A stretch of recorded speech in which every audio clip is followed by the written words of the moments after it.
Un braquage hier dans la nuit à l'orphelinat Om Kizito de Ouagadougou. Des bandits armés et cagoulés ont visité la pension. Ce n'est pas une première, tous les bureaux ont été fouillés. Pas de blessés, mais les braqueurs ont emporté du matériel et une importante somme d'argent. La région du Nord, zone de forte production maraîchère, la carte postale est connue. Mais cette année, la campagne sèche connaît des débuts difficiles. Sur place, les producteurs égrènent les difficultés. Manque d'eau, de matériel, on fait le point de la situation dans ce journal. Connaissez-vous la grotte de Samori? C'est la rubrique découverte de ce journal. Elle se situe dans les falaises de Toussiana, un lieu chargé d'histoire. Le célèbre conquérant venu de Guinée y aurait trouvé refuge avec ses troupes dans les années 1890. Explication dans un instant. Une semaine après l'ouverture de la COP21 à Paris, un document de compromis est sur la table.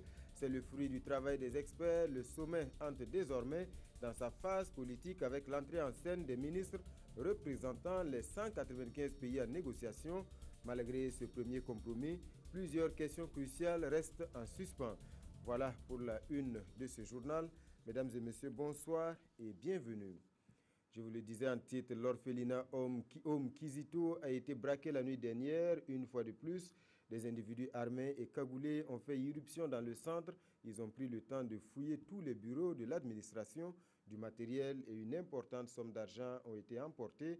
Les religieuses demandent plus de sécurité. Constat, Nongba Kouda et Nathalie Sawadego. Pour la énième fois, les pensionnaires de l'orphelinat Om Kizito, 6 au quartier 6 de Ouagadougou, ont reçu la visite de 6 individus sans foi, sans cœur. Ces délinquants encagoulés, armés de pistolets, ont passé au peigne fin tous les bureaux de l'administration.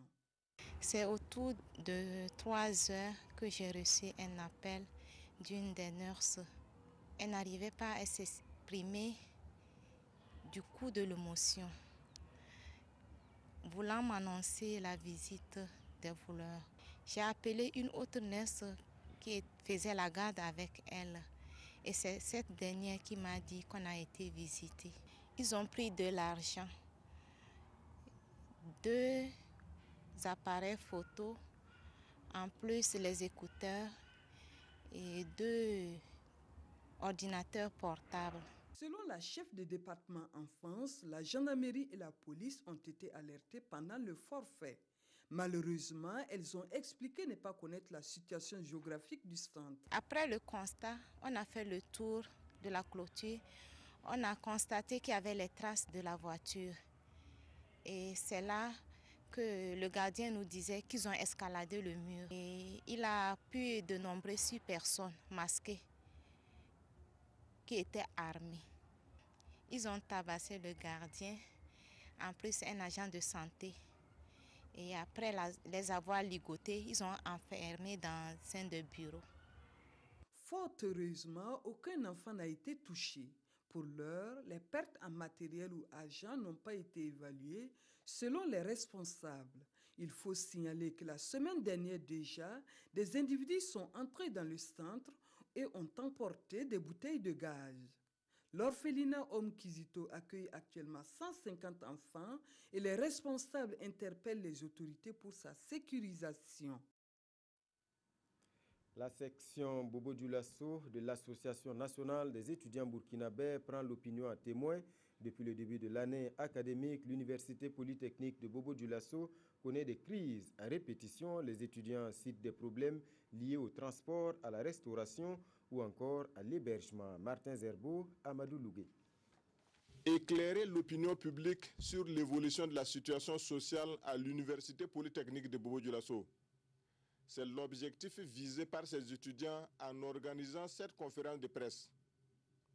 Face aux journalistes, le président de l'Association nationale des étudiants burkinabés, section de Bobo Dioulasso, a rappelé quelques points à l'origine de la dégradation du climat social au sein du campus de Nasso. Une diminution drastique du nombre de cas pour le transport des étudiants qui prennent cours à Nasso, respectivement de 16 à 10, de 10 à 7, et de 7 à 4. Une absence du transport urbain, tant réclamée par les étudiants et à coût social pour ceux prenant cours en ville. La fermeture des 3 cités universitaires d'Afra, Sikasosira et Kolsama, privant ainsi bon nombre d'étudiants au droit, au logement et à la restauration.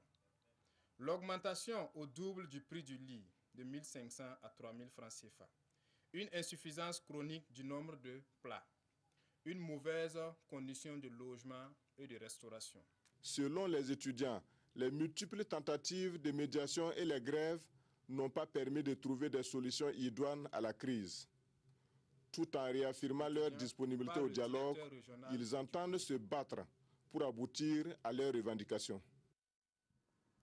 9e édition de la journée des producteurs du Kourouégo. C'était la fête hier à Boussé. Les producteurs agricoles de la zone étaient à l'honneur. Leur mérite a été reconnu et salué. Alassane Zéo, Arunamari. Pour la 9e fois consécutive, l'association Terre et Agré, qui veut dire Nous espérons grandir, convie ses acteurs du monde rural à la journée des producteurs de Kourouégo. Une édition qui interpelle sur le besoin en formation des producteurs. Aujourd'hui, si nous en sommes donc à la 9e édition, ça veut dire que l'activité, en tout cas, a pu bénéficier de l'appui et des partenaires et des producteurs eux-mêmes et des populations, à tel enseigne que, effectivement, c'est devenu une activité que nous devons donc accompagner en vue donc de sa pérennisation. Convaincus que les productions agro-silvopastorales constituent un des piliers de la croissance du pays, 2 opérateurs économiques burkinabés ont accepté de co-parrainer cette édition. Un concours agricole a permis de primer une trentaine de producteurs sur les 108 en compétition. Le dernier acte de cette journée des producteurs est sans contexte la visite des stands d'exposition. On reste dans le domaine de l'agriculture pour parler de la patate douce et plus précisément de celle dont la chair est orange. C'est une variété à forte teneur en vitamine A dont la consommation est encouragée. Martin Zerbo, Kadou Menki. La patate à couleur orange, communément appelée patate douce à chair orange, est à l'honneur ici à Bobo-Dioulasso. On peut la transformer en divers mets, frites, chips, purée, couscous ou encore gâteau. Cette patate est riche en vitamine A. Quand vous parlez donc de vitamine A, c'est pour lutter aussi contre la vitaminose. Aussi bien au niveau des enfants, et ça a des qualités nutritives et des apports au niveau, par exemple, des femmes dans le domaine de l'allaitement et dans certains autres domaines, du point de vue, en tout cas, de l'accroissement du système immunitaire même de l'homme. D'où la tenue de cette journée promotionnelle de la patate douce à chair orange. C'est véritablement de faire connaître ce produit-là. Parce que la patate douce à chair orange, comme elle a dit, elle a beaucoup de vertus. Richesse en vitamine A, qui est très bon pour la santé. Cette journée-là, nous avons invité des producteurs de différents villages. Nous avons également invité des acheteurs et des consommateurs. Il y a des transformatrices également qui sont là, il y a des vendeuses qui sont là. Et donc l'idée, c'est de mettre tout ce groupe-là ensemble pour qu'ils puissent échanger afin que ce produit-là puisse se développer. La journée est initiée par le projet IDE, International Development Enterprises, un projet piloté dans 3 pays africains, le Burkina Faso, le Ghana et le Nigeria. La patate douce, une variété dont la production n'a aucun secret pour les producteurs du Nord. C'est connu, la région est une zone de forte production maraîchère. Seulement voilà, cette année, la campagne sèche s'installe difficilement. Manque d'eau, de matériel, problème de conservation. Les producteurs évoquent tout un chapelet de difficultés qui bloquent l'essor de leur activité. Explication, Daouda Ouattara, Amandine Lalsaga. La production maraîchère comme carte postale du Yatenga est-on tenté de dire. À l'origine, cette activité familiale est devenue au fil du temps une activité de rente et génératrice d'emplois dans cette partie du Burkina. De plus en plus à la rareté des pluies, ce qui a poussé les uns et les autres à aller vers la mariculture. Parce que quand on fait 1 hectare d'oignons, on les compare, vous avez au moins 25 tonnes. Même si vous vendez la tonne le kilo à 100 francs, vous avez quelque chose de près de 2 500 000. Tandis que quand on le compare avec le champ de maïs, de sorgho, où on récolte à peine 1 tonne, et quand on fait le calcul, c'est comme le jour et la nuit. Sur les berges du barrage Oumarou Kanazoué, à la sortie nord de la ville, des centaines d'hectares de champs de légumes à perte de vue. Les principales spéculations produites sont la tomate, l'aubergine et la pomme de terre. Ici, la campagne de contre-saison ou campagne sèche démarre difficilement. Nous sommes en train de vivre les réels changements climatiques. Dans ce contexte actuel des mises en place des pépinières, on a eu cette année des fontes de 100%. Et d'habitude, on avait des fontes de 50, 60, ainsi de suite. On a eu des zones où il y a eu 100% de fonte de semis. Donc, ce qui compromet négativement la production de l'oignon sur nos parcelles. Les acteurs font également face aux traditionnelles difficultés qui écueillent la production. Nous, personnellement, à Aspemi, on n'a rien eu comme sémence venant de l'État. On n'a pas eu l'engrais aussi venant de l'État. Maintenant, nous faisons face à nos problèmes et travailler à pouvoir avoir l'engrais de qualité parce que ce qui se trouve dans le marché, en vrai dire, n'est pas de bon engrais. Malgré ces difficultés au démarrage, les producteurs espèrent récolter plusieurs centaines de tonnes de légumes courant février et mars, période de grande production. En attendant, les vendeuses de Wayuga ne chôment pas au marché de légumes. Actuellement, ce sont les légumes importés qui sont sur nos étals. Ceux que nous produisons chez nous, nos clients les estiment trop chers. Nous rencontrons également un problème de conservation de nos produits. Moi, je pense que c'est le prix très élevé du gasoil pour les motopompes qui entraîne la hausse du prix de nos produits. Nous achetons cher les légumes avec les producteurs. Nous gagnons par exemple un bénéfice de 25 ou 50 francs sur le kilo. Des problèmes bien connus des structures professionnelles de production et de vente. Quand on voit les produits importés, les produits qui viennent de l'extérieur, c'est au moment où nos produits sont plus disponibles sur le marché que ces produits-là arrivent. Moi, je pense que le problème ici, c'est au niveau des producteurs et du politique qui devaient travailler à aider les producteurs là, à étaler leur production là, sur une longue période. Si on a le produit disponible sur le marché, nos produits disponibles sur notre marché, il n'y a pas de raison qu'on parte chercher ailleurs. C'est parce qu'il n'y en a pas. Pour Mamadi Ouedraogo, les paysans doivent innover pour bénéficier de l'accompagnement de la recherche agricole. Selon le secrétaire général de l'ASPEMI, l'association professionnelle des maraîchers du Yatenga, le développement de la maraîchiculture dans le Yatenga passe par une mise en place des unités de transformation. Voilà pour ce constat. À Bobo Dioulasso, le mythique quartier de Dioulasoba a un nouveau chef après 7 ans d'intérim. Le nouveau chef est âgé de 65 ans et s'appelle Fénémé Simon-Pierre Sanou. Il a été intronisé ce vendredi suivant un code rituel dicté par la coutume des Bobos. Il est en fait le chef de terre du quartier Dioulasoba et de 10 autres villages et son rôle de médiateur est très important pour la paix sociale. Hassan Gourabou, Mouni Baro. Né en 1950, Fénémé Simon-Pierre Sanou est désormais l'Ivo qui revoit, autrement dit, l'aîné du village de Dioulasoba en langue bobo. Son installation est précédée de plusieurs rituels pour renforcer son pouvoir de chef de terre. On lui doit respect et considération à partir du moment où il est intronisé. Pour sa désignation, rien n'est laissé au hasard. C'est quelqu'un qui n'est pas averti, c'est un secret gardé, sauf ceux qui s'occupent de ce problème-là. Ils sont au courant. Les jours J maintenant, vers les 4h, 3h du matin, on va l'enfermer dans sa chambre. On lui dit de sortir. S'il est averti, il peut fuir, hein, il peut passer par autre chose pour s'en aller. Mais le temps de sortir aussi, on peut l'avoir. C'est ce qui s'est passé aujourd'hui, ce matin-là. Quand ils sont arrivés, ils l'ont réveillé. Il dit que ce n'est pas l'heure pour moi de me réveiller. On dit non, il faut sortir. Quand il est sorti, seulement on l'a saisi. On l'a amené directement à la maison là-bas. Quel est son rôle exact dans cette société? Il est le garant de la tradition et veille sur les 10 villages rattachés à Bobo Dioulasso.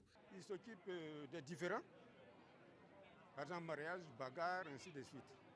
Bon, avec ses conseillers plutôt, qui le conseillent, sinon il n'est pas le seul à trancher. Vous avez un mariage, des problèmes de mariage, vous venez, on a un tel problème. Il consulte d'abord ses conseillers. Et il donne leur avis, et maintenant il tranche. Que ce soit bagarre ou quoi que ce soit, c'est lui qui est en fonction de régler tout ça là. Le chef, une fois intronisé, abandonne toute fonction qu'il occupait et devrait consacrer toute sa vie pour la cause du village.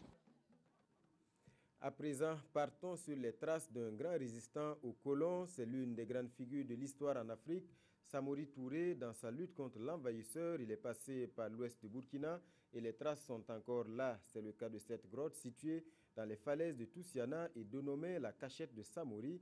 L'empereur guinéen et ses troupes y auraient trouvé refuge vers 1890. L'histoire du site nous est contée par Ibrahima Sombier et Abdelaziz Yagibou. Au bout de ces efforts physiques, un endroit plein de charme, mais aussi chargé d'histoire à découvrir. Nous sommes au pied des falaises de Toussiana, sur les traces d'un pan de l'histoire de Samori Touré.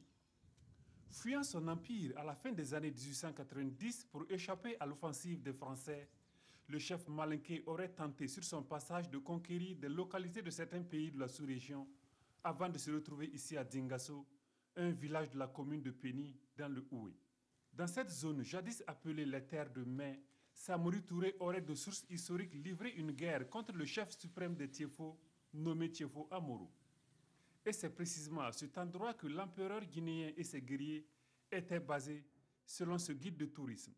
Il a contourné en passant par l'après-Kodini. Il est venu jusqu'à un endroit que les Bobo appellent aujourd'hui Zotarana. Il est venu par les falaises, et il a pris les bordures des falaises jusqu'à passer par la faille où nous sommes descendus, et il s'est réfugié ici. Il n'a pas pu combattre Bobo Dioulasso. Vous connaissez un peu cette histoire avec Dioulasso et autres. Donc, il a été orienté vers le pays Tiefo.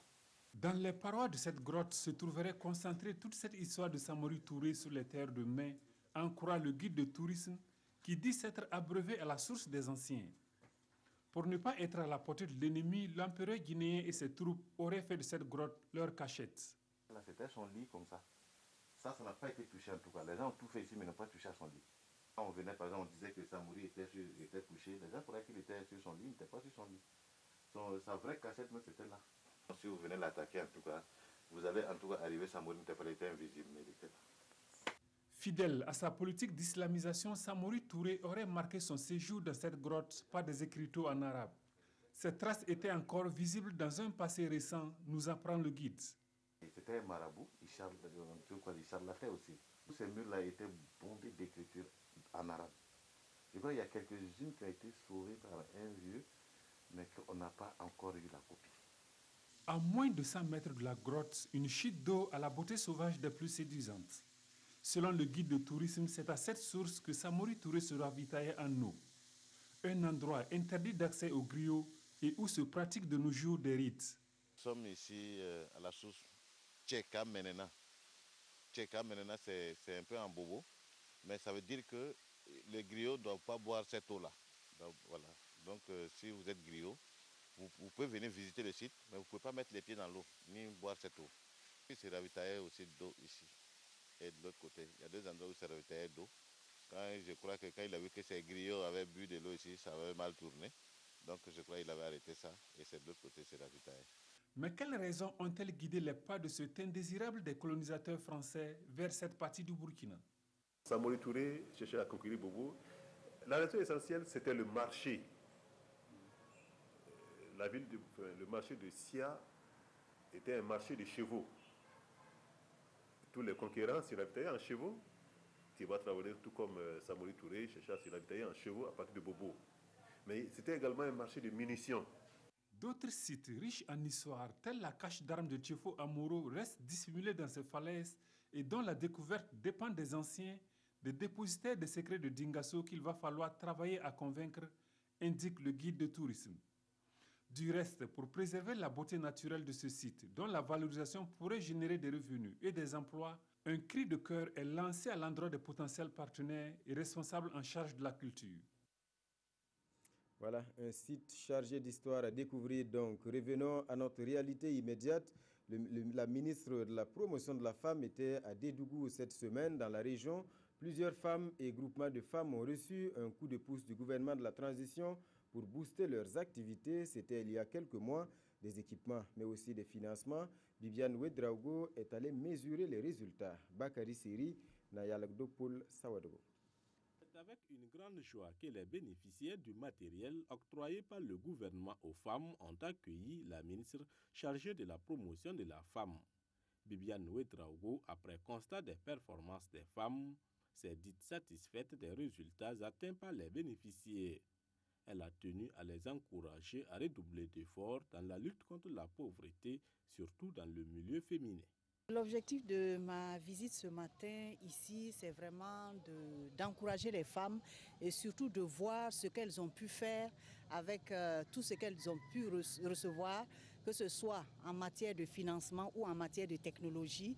Et je crois que vraiment la visite a été très très édifiante. Les bénéficiaires ont pu réaliser un certain nombre de projets qui ont contribué à améliorer leurs conditions de vie. Depuis qu'on est ici, on n'a jamais eu un don de ce genre-là. On a eu 3 machines à coudre. On a eu de l'argent, des frigos. Et ce don aussi nous a permis de scolariser nos enfants. On a eu un chèque de 4 400 000 francs. Depuis qu'on a commencé, en tout cas, dans la préparation de l'eau, là, certaines entretiennent leurs enfants avec, certaines ont pu payer des choses avec. Après Dédoukou, la visite se poursuit à Bobo-Dioulasso.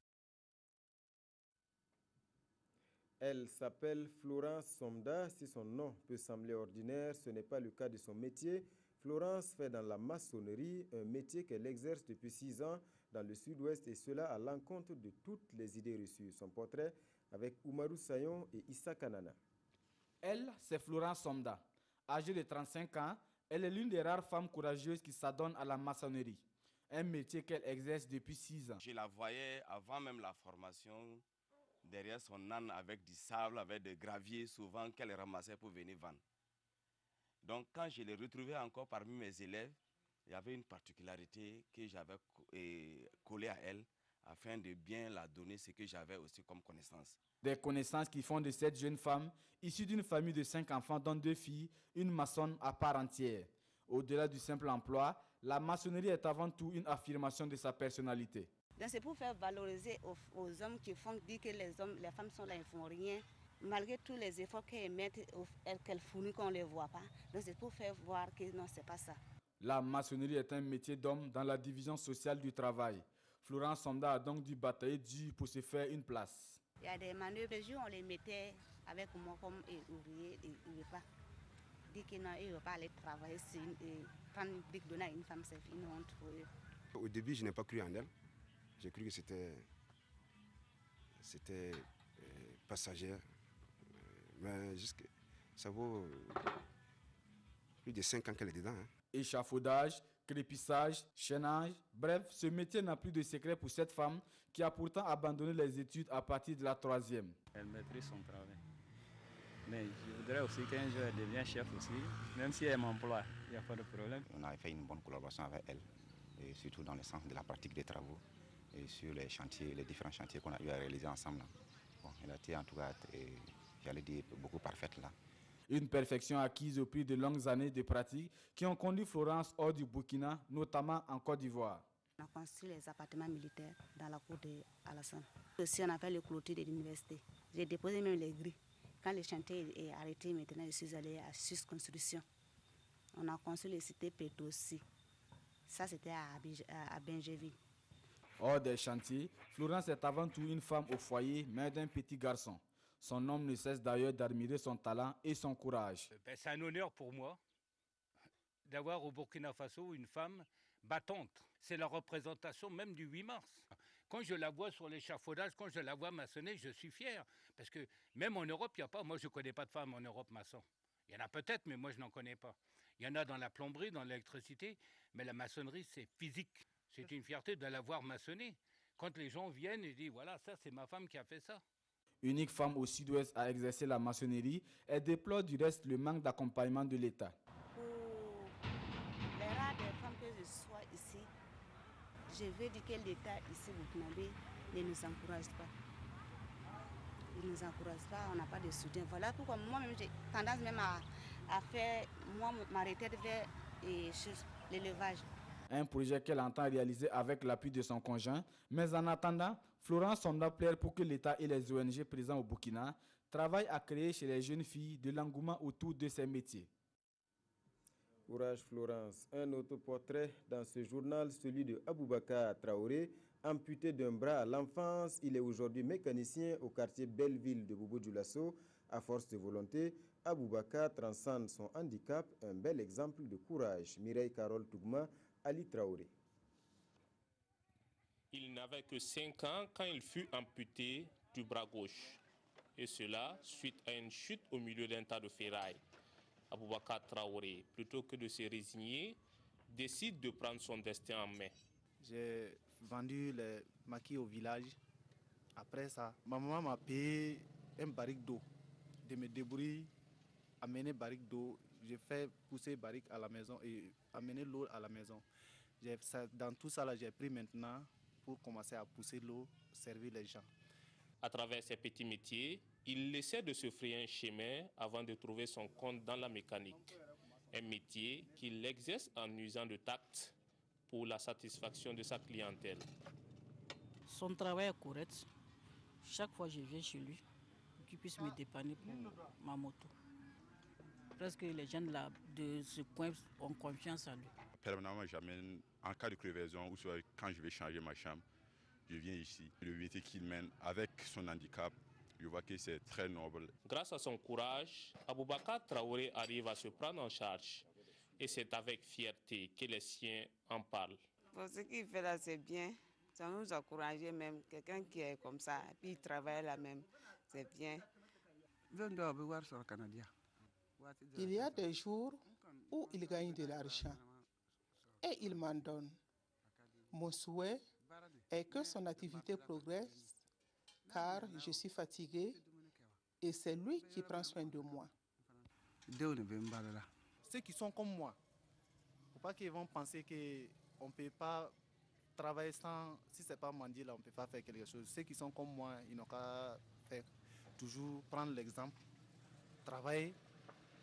Si tu grouilles, faire quelque chose, il y a quelqu'un aussi qui va être à côté de toi, qui va te donner des idées. Vivement que cet appel soit entendu par les personnes vivant d'une manière ou d'une autre avec un handicap. Ce n'est qu'ainsi qu'elles pourront apporter réellement leur contribution au développement de notre pays. Voilà qui est bien dit. Littérature. À présent, il fait partie des doyens de la presse burkinabé. Pour une gouvernance éclairée et vertueuse, Bourema Jérémy Sigué a saisi sa plume. Résultat, une œuvre intitulée Médias et gouvernance, le sel ou le poison. L'auteur, sans donner de leçons, insiste sur la responsabilité du journaliste. Présentation de l'œuvre Nongba Kouda Fousseni Kindo. Après un premier ouvrage, Faut-il désespérer de l'Afrique, paru il y a 1 an, Bourema Jérémy Sigué, fondateur des éditions Le Pays, revient en octobre 2015 avec un second ouvrage, mais toujours habité du doute cartésien. Médias et gouvernance, le sel ou le poison. C'est une excellente contribution au journalisme et le rôle des médias dans la gouvernance au Burkina et en Afrique. Dans l'ouvrage, que l'on savoure avec beaucoup de plaisir, Bourema Jérémy Sigué ne fait pas de cadeau à la profession de journaliste. Il y aborde des questions qui peuvent fâcher. Aujourd'hui, et demain ce sera encore pire, ceux qui tenteront de contourner l'information vont aller tout droit dans le précipice. Mais les gens qui sont dans le métier, les journalistes, doivent s'organiser constamment, doivent constamment se remettre en cause. Sans être le père fouettard, Bourema Jérémy Sigué estime que l'éthique et la déontologie du journaliste doivent être au service du développement. Il n'y a pas de développement qui ne passe pas par le chemin de l'information, qui ne passe pas par le chemin de la presse. Il n'y a pas non plus de paix qui ne passe pas par la presse. La presse est un instrument absolument redoutable, aussi bien dans la construction de la paix et du développement que dans la démolition de la paix et du développement. Pour l'auteur, la gouvernance ne peut se passer des médias au risque de sombrer dans un abîme sans fond. Si vous avez l'obsession du mal en recourant à la presse pour vos intérêts immédiats et égoïstes, dites-vous bien que vous sciez une branche qui est absolument capitale pour votre équilibre. Bourema Jérémy Sigué offre ici un vade-mecum à consulter et à reconsulter.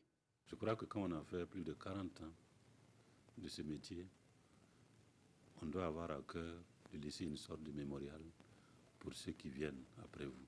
Les autres auront laissé à la postérité leur mémoire sur des faits marquants. Bourema Jérémy Sigué nous aura légué une formidable histoire du journalisme au Burkina. Et c'est tout à son honneur, sinon que dire, tout à sa grandeur. Hors de chez nous, une semaine après l'ouverture de la COP21 à Paris, un document de compromis est sur la table. C'est le fruit du travail des experts. Le sommet entre désormais dans sa phase politique avec l'entrée en scène des ministres représentant les 195 pays en négociation. Malgré ce premier compromis, plusieurs questions cruciales restent en suspens, notamment celles relatives aux énergies renouvelables et au financement des pays en développement. Après une semaine de laborieux débats sur le climat, les négociateurs de la COP21 sont parvenus à adopter un premier compromis. Un document que les 195 pays autour de la table vont maintenant devoir négocier en direct à compter de lundi. Or, beaucoup de sujets sont encore loin d'être réglés, comme l'objectif d'arriver à 100% d'énergie renouvelable d'ici au milieu du siècle. Ce projet constitue à mon sens un progrès, mais chacun reconnaîtra qu'il reste à approfondir et à concrétiser d'ici vendredi. Ce dont nous discutons, ce n'est pas simplement l'environnement, ce n'est pas simplement le climat, c'est la vie. Samedi, Arnold Schwarzenegger est venu apporter sa notoriété à la cause climatique. L'ancien gouverneur de Californie s'est rendu à l'Assemblée nationale en guest star pour une séance de travail dans le cadre de la COP21. Ceci est le monde réel. Ce n'est pas du cinéma qui est l'autre monde d'où je viens. Il n'y a pas d'effets spéciaux, il n'y a pas de scénario, pas de script qu'on pourrait changer à la fin. Non, c'est le monde réel. Et il est temps de se lancer dans une voie intelligente. Il est temps de faire une nouvelle révolution, une révolution de l'énergie propre. Même si la signature d'un accord ambitieux reste encore possible, il faudra d'abord régler un autre dossier épineux, celui du financement de l'aide climatique aux pays du Sud. Et pendant ce temps, les Français sont appelés aux urnes aujourd'hui pour les élections régionales, un scrutin qui devrait confirmer la poussée nationaliste. Le Front National profite de l'effet des attentats et de la crise migratoire. La gauche au pouvoir est donnée perdante par la plupart des sondages. À 1 an et demi de la présidentielle, c'est un scrutin test qui a lieu en France. 30 millions de Français sont appelés aux urnes pour les élections régionales et François Hollande a voté peu après 9 heures dans son fief de Tulle. Pour son camp socialiste, l'enjeu consiste à limiter la casse. La gauche détient actuellement 21 régions sur 22.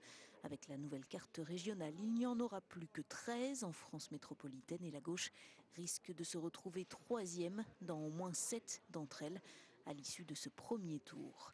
Les sondages donnent la droite et le Front National loin devant avec 27 à 30% des intentions de vote contre 22% en moyenne pour le Parti socialiste.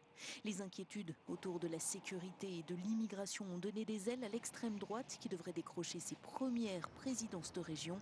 3 semaines après les attentats de Paris, c'est sous très haute surveillance que ce vote a lieu. Plus de 110 000 hommes ont été mobilisés. Et puis cette attaque spectaculaire en Grande-Bretagne, un homme a poignardé plusieurs personnes hier soir dans une station de métro de Londres. Il s'agit d'une attaque terroriste selon les enquêteurs. L'homme a été maîtrisé par la police. Le pays est en alerte depuis des mois. Plusieurs projets d'attentats ont été déjoués. Ce sont les services antiterroristes qui ont été chargés de l'enquête après l'attaque au couteau dans le métro de Londres samedi soir. Sur cette vidéo, on voit l'agresseur, un homme d'une trentaine d'années, menacer d'autres passants après avoir poignardé un homme de 56 ans. La victime a été grièvement blessée, mais ses jours ne sont pas en danger. 2 autres personnes ont subi des blessures légères. Selon des témoins cités par la presse britannique, l'assaillant aurait crié « C'est pour la Syrie ». Rapidement maîtrisé par la police, il est actuellement en garde à vue. C'est dans la station de Leytonstone, à une dizaine de kilomètres à l'est du centre-ville, que l'agression a eu lieu. Ce témoin raconte. Je regarde et je vois un type étendu sur le sol derrière les barrières et un gars à côté brandissant un couteau. C'était un couteau d'environ 7 cm. Et il criait aux autres « Allez-y, partez !» Les gens voulaient s'approcher et aider le type au sol, mais le gars se tenait debout à côté de lui, brandissant son couteau. Le niveau de menace terroriste au Royaume-Uni est actuellement à 4 sur une échelle de 5. D'après le gouvernement, 7 projets d'attentats ont été déjoués au cours des 12 derniers mois. Aujourd'hui, c'est dimanche et comme de coutume, on termine avec les informations sportives. Bonsoir Jérôme Tiendebego. Bonsoir Jean-Emmanuel Ouedraogo. Alors, on va parler exclusivement de football. C'est la reprise pour le championnat national de D1 après la trêve des élections. Effectivement, après le lancement du 21 novembre dernier, il n'y a pas eu de championnat. C'était prévu pour en milieu de semaine et puis après. Bon, on a préféré attendre après les élections et bien la deuxième journée s'est disputée ce week-end avec cet après-midi même AGEV, le nouveau promu du côté de Bobo Dioulasso, qui a eu en tout cas la chance ou en tout cas le bonheur de battre l'AS Sonabel sur le score de 2-1 grâce à un doublé de Ismaël Karambiri.